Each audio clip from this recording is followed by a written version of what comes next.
معاك برنامج ليكم لكل أسرة ولكل بيت، من مصر لآخر الخليج.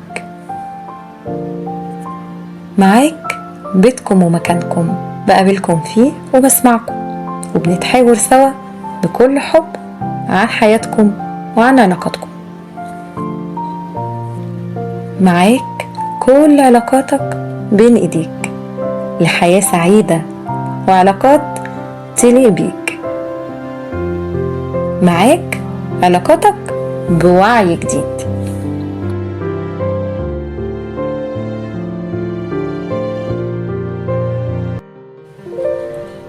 أولادنا نبض قلوبنا، بس دايما حيرتنا في حبنا ليهم وقلقنا عليهم. نفسنا نكون دايما صح معاهم، ويفضلوا هم دايما أحلى ما فينا. مع أولادنا هنكون دايما بالشكل الصح.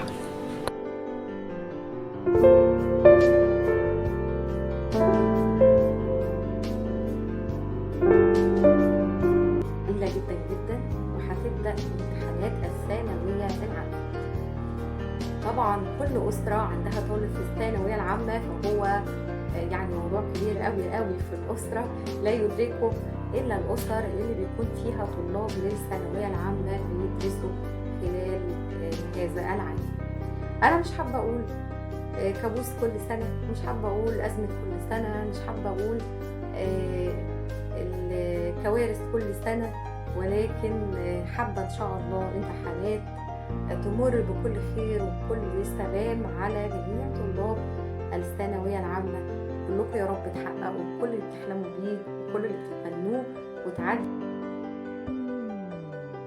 حابة أشارككم في الحلقة وفي الفقرة مع أولادنا بعض السيناريوهات اللي بتحصل في بيوتنا خلال الأيام دي، خلال الأيام القليلة قبل الامتحانات. السيناريوهات اللي بتحصل في البيوت واللي بتخلي الطلبة في حالة مش كويسة، وإحنا بنفتكر وبنعتقد إن الأساليب دي والسيناريوهات دي مع أولادنا هتجيب نتيجة، وهي اللي هتخليهم يفوقوا كده ويصحصحوا لنفسهم ويجيبوا المجموع ويعدوا السنة كده بمجموع كبير وما إلى ذلك. سيناريوهات كتير بتحصل في الأسر، حابة أعرض معاكم ويعرض منها بعض السيناريوهات، مش كلها لكن الأكثرها شهرة، ونشوف هل الأساليب دي فعلا بتجيب نتيجة مع أولادنا وهتجيب نتيجة معاهم شكلها.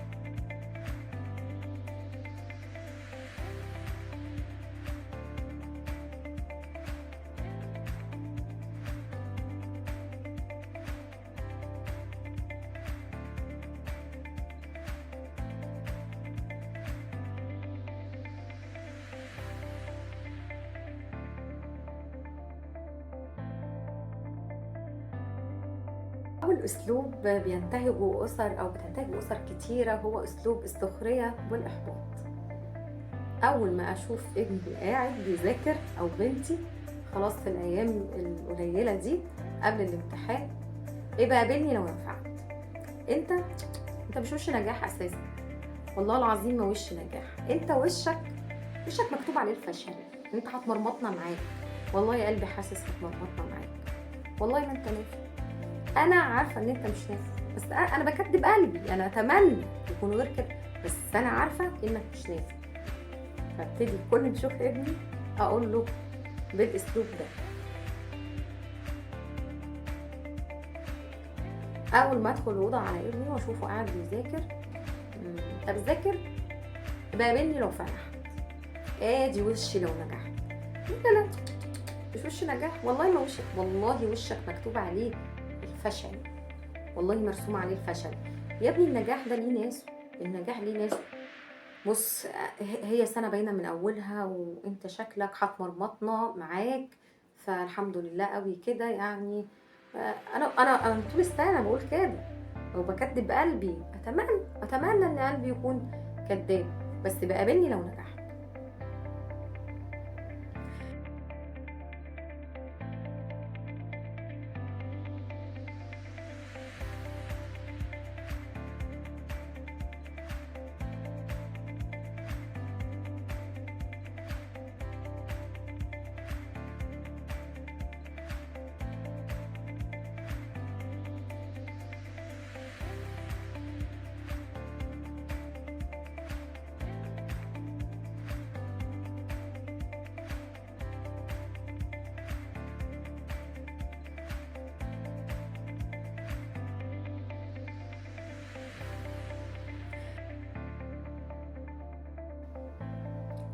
خلي في بالك انا كل العيله عندنا دكاتره ومهندسين واساتذه جامعه.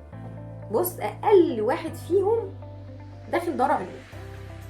هشوف شوف بقى، انت عارف لو ما جبتش المجموع اللي انا عاوزاك تجيبه واللي والدك طول السنه رايح جاي يقول لك لازم تجيب المجموع ده، شوف لك مكان بقى تاني اقعد فيه. خلاص، لا في بقى مصاريف ولا في نصرف عليك ولا في بيت تقعد فيه. شوف لك بقى بيت ومكان تقعد فيه، وشوف لك حد يصرف عليك، وشوف بقى ايه هتدبر امورك ازاي. اديني بقول لك من دلوقتي عشان تبقى عارف.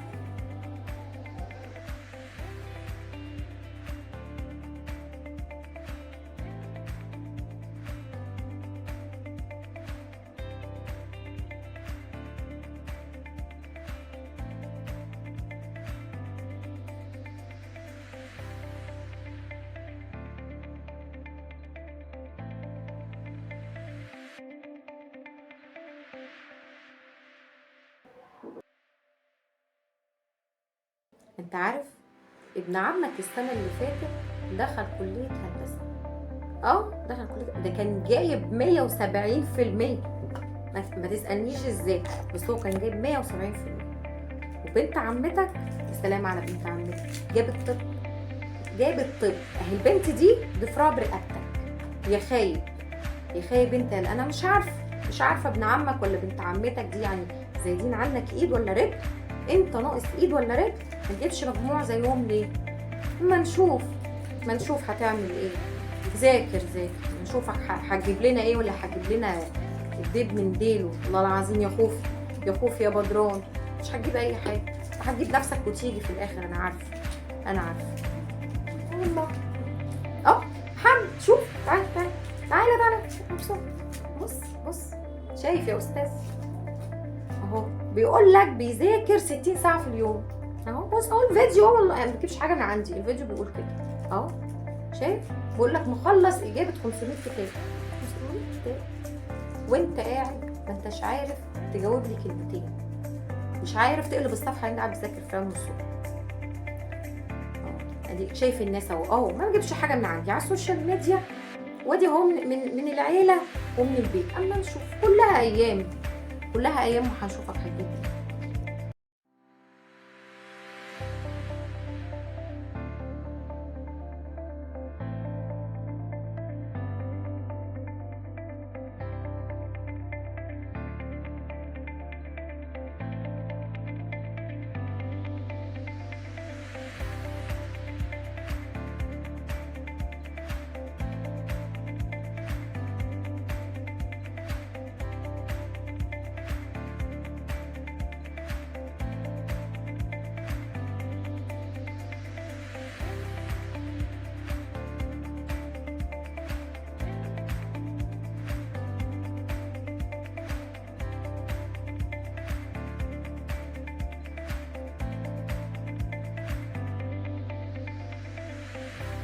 الاستفزاز في الرايحه وفي الجايه. كل ما ادخل اوضه ابني او بنتي اقول الكلمتين دول واطلع، وكل ما اقفل الباب اقول الكلمتين دول برضو واطلع. ليل نهار اقول لك ذاكر، ليل نهار اقول لك شوف الكتب بتقول ايه، افتح الكتاب ذاكر في الكتاب. لا بص وانت هادي كده ونادي ولا الكلام جايب معاك نتيجه. يا نهار ابيض عليك، شوف الواد بارد ازاي، انت النحل ازاي ومفرق لي عينيه ولا كاني بقول حاجه. يا نهار ابيض، صبرك يا رب، صبرني يا رب على ما بلتني، صبرني على ما بلتني. انا خلاص. ايوه هو ده اللي انت فالح فيه، تقف تسرح قدام المرايه وتثبت لي في شعرك. يا شيخ اثبت قدام كتاب ذاكر لك كلمتين ينفعوك. كل ما ادخل كده تغير تيشيرت، تلبس تيشيرت، تسرح لي في شعرك، تثبت لي في شعرك، اثبت قدام الكتاب دقيقتين ذاكر حاجه تنفعك ولا تنفع ولا تفلح. خليك كده وكلام ملوش فايده. علي العوض منه العوض.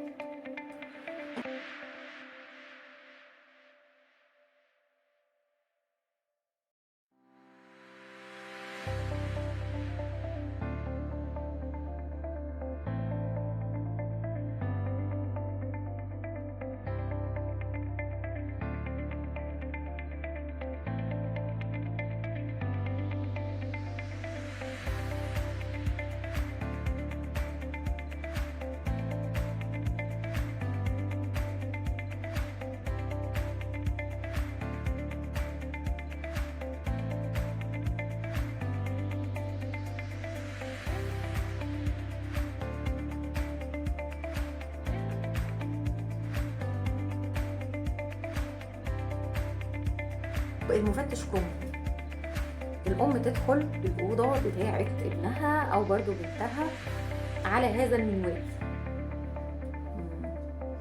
هو انت فاكر نفسك بتضحك عليا؟ يعني انت فاكر نفسك اذكى مني؟ فاكر نفسك انصح مني؟ يا ابني ذاكر، الله يهديك، الله يهديك يا ابني، مفيش فايده. الله يهديك. انت يا ابني انت مشكلتك انك بتستغفرني، فاكرني ان انا مش فاهمه. يا ابني انا فاهمه كل حاجه. فاهمه ايه يا ماما؟ ما انا بذاكر اهو، ما انا قدامك اهو بذاكر. اعمل ايه؟ اعمل ايه؟ لا ما هو انت فاكرني نايمه على وداني. انا مش نايمه على وداني، مش نايمه على وداني خالص. لو سبتها كده سبتها بمزاجي. انا مش نايمه على وداني، انا مش نايمه على وداني. يعني انا كل ما ادخل الاوضه الاقيك متنح في السقف. طب انت متنح في السقف ليه؟ في ايه في السقف؟ انا عاوزه اعرف في ايه في السقف. الالهام نزل عليك من السقف. وبعدين انت لحد ما نمت امبارح ما قلبتش الصفحه اللي قدامك، ما قلبتهاش والله. لا ما تحلفش والله ما قلبتها. وسهيتك بعد ما نمت ودخلت الاوضه عد الورق اللي انت ذاكرته، لقيتهم 3 ورقات ومرسوم فيهم قلوب وورود. يعني انت كمان ما كنتش مركز اثناء المذاكره خالص. خليك ارسم قلوب وارسم ورود، وبكره نقعد جنب الحيطه ان شاء الله كده ونشوف المجاميع الحلوه الهايله اللي هتجيبها لي. يا شقايه، يا شقايه يا تعبي انا ووالدك، يا شقانا يا تعبنا. عوضنا على الله، عوضنا على الله يا ابني.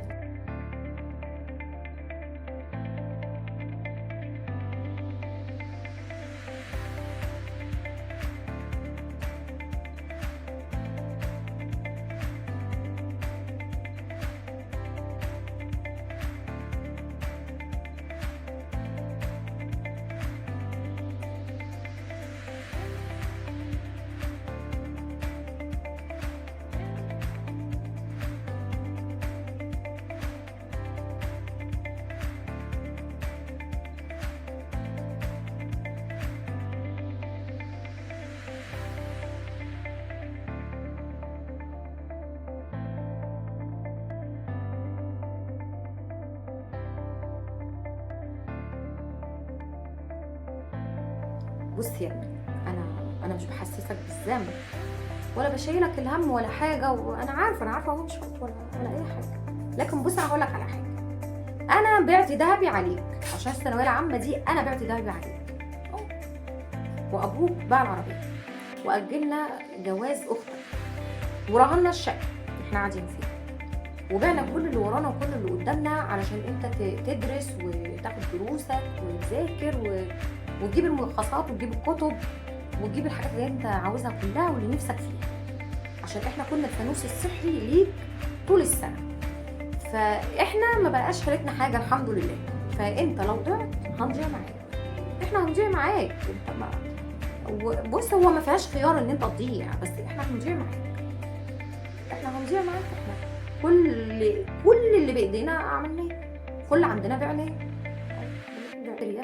يا ابني ذاكر، هتودينا في داهيه، هتضيعنا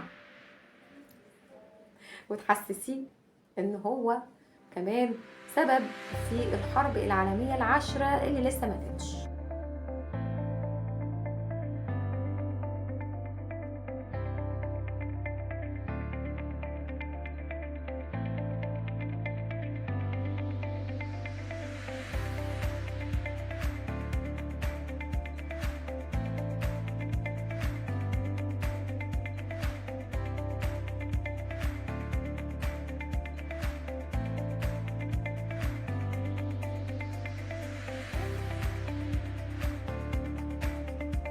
يعني تدخل مثلا تشوف ابنها نايم، يعني نايم شويه مريح شويه، انت نمت يا نهار، يا لهوي يا نهار ابيض، انت نمت، انت نايم، انت نايم من الامتحان بكره، انت نايم ما فيش قدامك على الامتحان غير يومين. ابيض لا لا لا لا مش هينفعني النظام ده، قوم، لا لا لا يا بابا قوم كده، قوم كده صحصح كده وفوق، الكتاب لسه ما خلص، الكتاب لسه يا ماما يا ماما وحضرتك عارفه انا بذاكر ايه؟ انا عارفه بذاكر ايه؟ ليه انت شايفني يا ابني جهله؟ يا ابني قوم، يا ابني قوم، الكتاب ما خلص، الكتاب ما خلص من قدامك، لا لا لا قوم. نوم ايه؟ اوعى اسمع نوم دي طول ما الامتحانات شغاله، خلاص وقت اللعب والتهريج راح، احنا في امتحانات. قوم قوم يلا، قوم كده صحصح وفوق كده، ولا اشرب لك قهوه، ولا اشرب لك اي حاجه. قوم اتصرف، شوف لك صرفه، ولا شوف لك قرفه، ولا اي حاجه. المهم تتصرف، المهم تتصرف وتصحى. انا عنديش نوم يا ماما. طب اديني وقت ارتاح فيه شويه. لا تاني هتقول لي ارتاح تاني؟ في امتحان بكره، امتحان بكره، تنام ايه؟ قوم. لا انا نازله الصيدليه، والله لا انزل لك الصيدليه دلوقتي، هجيب لك علاج، هجيب لك علاج يخليك صاحي كده قاعد زنهار تعد النجوم في عز الليل، في عز الظهر، مش مشكله. هيخليك قاعد كده بتعد النجوم طول ما انت قاعد وصاحي ومصحصح وعينيك قد كده. ما تنامش خالص، خليك طول الوقت مصحصح، ما تنامش خالص. نوم ايه؟ او مثلا لو نايم قاعده ماسكه الساعه، بس قوم صحي دلوقتي حالا. قوم يلا، قوم. انت بقالك 56 دقيقه و13 ثانيه نايم. هو كده كفايه عليك يا ماما. يا ماما الواحد المفروض ينام 8 ساعات، راح جسمه، يصحى كده فايق، فيمسك الكتاب يذاكر. لا يا بابا، ده كان زمان. كان زمان ايه؟ كان زمان ايه يا ماما؟ طول عمره كده. لا العلم الحديث بيقول لك قليلا من النوم كثيرا من المذاكره. انت لازم تقوم تذاكر. ماما انا مش قادر اذاكر يا ماما. لا انا بقول لك انت بقالك 56 دقيقه و13 ثانيه نايم. قوم اصحى، شوف الكتب اللي وراك، وشوف مذاكرتك يا ابني، وشوف حالك يا ابني. لا ما تنامش. تنام ايه؟ تنام ايه؟ عندنا حد بينام في الامتحانات؟ انت اتجننت ولا ايه؟ لا هروح اعمل لك تاني. حط الاكل. بس انا مش عايزه اكل دلوقتي يا ماما، مش عايزه تاكل دلوقتي. هتاكلوا امتى؟ امتى ان شاء الله؟ السنه الجايه؟ لا انت اصلا في امتحانات، يعني المفروض بتاكل كل 3 ساعات وتشرب كل ساعتين وتفضل صاحي. حضرتك مين اللي قال لك الكلام ده؟ هو انا اللي بقول لك الكلام ده، وخد مني واسمع مني. ما تناقشنيش.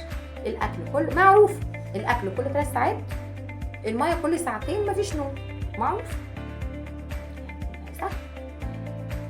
او حاطط الاكل ما تاكلش، الولد ما كلش، خير ما كلتش الاكل ليه؟ ماليش نفس يا ماما. مالكش نفس؟ ليه مالكش نفس؟ ده انت المفروض في مذاكره، ده انت تعبان وقاعد بتذاكر ووشك اصفر، ده انت لازم تخلص الاكل ده كله. انا ما عنديش اكل يرجع يا ماما، مش قادر، حاسس اني تعبانه قوي ومصدع ودايخ، عايزه انام، مش قادر. بس اتحسدت. انت اتحسدت والله. هي مين يا ماما؟ هي جارتنا ام عين منوره ومدوره ومقوره دي دي اللي حسدت يا ماما. حسد ايه يا ماما؟ انا بقول لك انا تعبان عشان ما باكلش كويس، عايزه انام. لا هي اللي حسد. بص ما علينا، احنا مش فاضيين دلوقتي للحسد، ومش فاضيه ان انا اروح بيت مكان. بس احنا نعدي الثانويه العامه على خير والامتحانات على خير، وبعد الامتحانات ان شاء الله نشوف لك شيخ كده ونوديك في اي مكان. بس تخلص انجز بس، عشان ايه؟ يعني ما قدامناش وقت. انت عارف لو ماشي بعكاز كده متضحضح متكسر كده، هشيلك برضو اوديك الاكل، عشان تبقى عارف. يعني احنا مفيش اي اعتذارات ولا اي تلاكيك، ولا تقول لي تعبان ولا شقيان. انسى خالص، ولا كأنك فيك حاجه نهائي. انسى، كله هيعدي. المهم الثانويه العامه.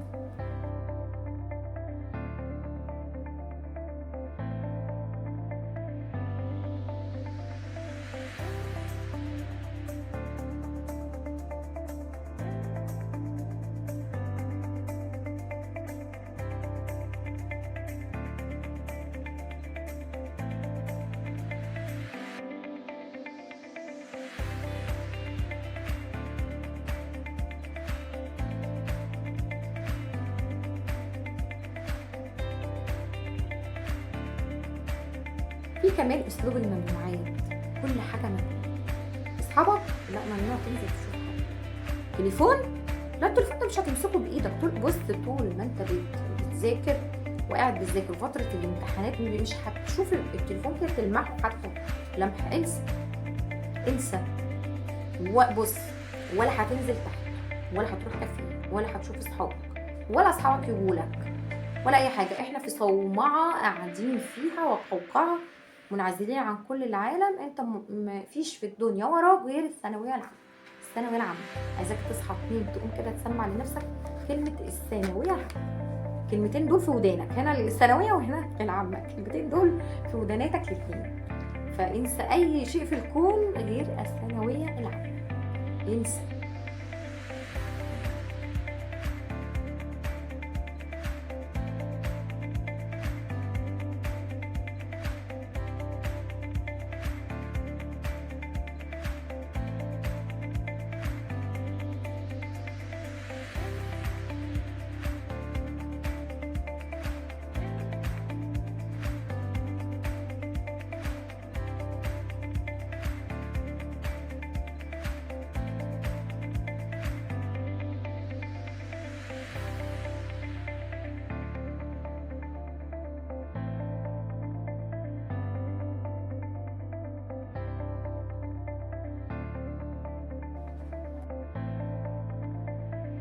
ان الام تيجي تقول لابنها كل حاجه عنك انت يا حبيبي، انت بتذاكر ايه؟ طب عنك انت يا روحي، اذاكر لك انا؟ هات يا حبيبي انا اذاكر لك. يا ماما انا كبير وفاهم بذاكر ازاي. حضرتك مش هتعرفي تذاكري لي ليه؟ حد قال لك عليا سقط ابتدائي؟ هات بس، هات اذاكر لك انا بس، اذاكر عنك يا حبيبي. كده ايه ده؟ كتبت ده كله؟ لا هات انا اكتب لك انا، هات انا اكتب لك بدل منك. قول لي بس ايه اللي انت عايز اكتبه لك اكتبه لك. طب اعمل لك حاجه؟ مفيش اي حاجه اقدر اعملها لك. بص اي حاجه صعبه عليك اديها لي انا اعملها عنك، انا هتصرف. لا انا هتصرف يا حبيبي. لا يا حبيبي ما تقعدش كده، هتموت مني. لا لا لا لا.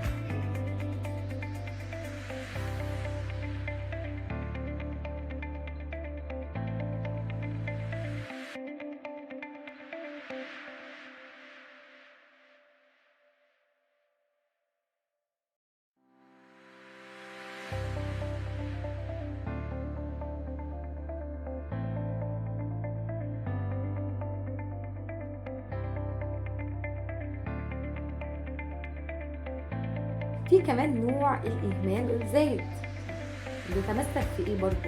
هو ايه؟ انت جيت من بره، تيجي ولا تروح ما عادتش تفرق. سافرت، اتاخرت، جيت من بره، ما جيتش من بره، انت حر يا ابني، اعمل اللي انت تعمله. انت كبير وفيك كفايه وعارف مصلحتك فين، وانت حر. انا زهقت منك ومن الثانويه العامه بتاعتك ومن اصحابك ومن كل حاجه. اللي انت عاوز تعمله يا ابني اعمل. عوض على الله فيك، عوض على الله في الشقايه بتاعتك.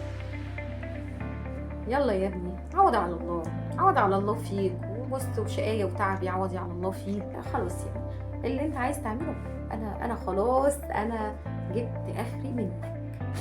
اللي انت عايز تعمله اعمل، انت عارف مصلحتك وكبرت. انا مش هعيش لك طول العمر اقعد اقول لك اعمل وما تعملش. انت حر يا ابني وخلاص، والحمد لله على كده بقى. الحمد لله.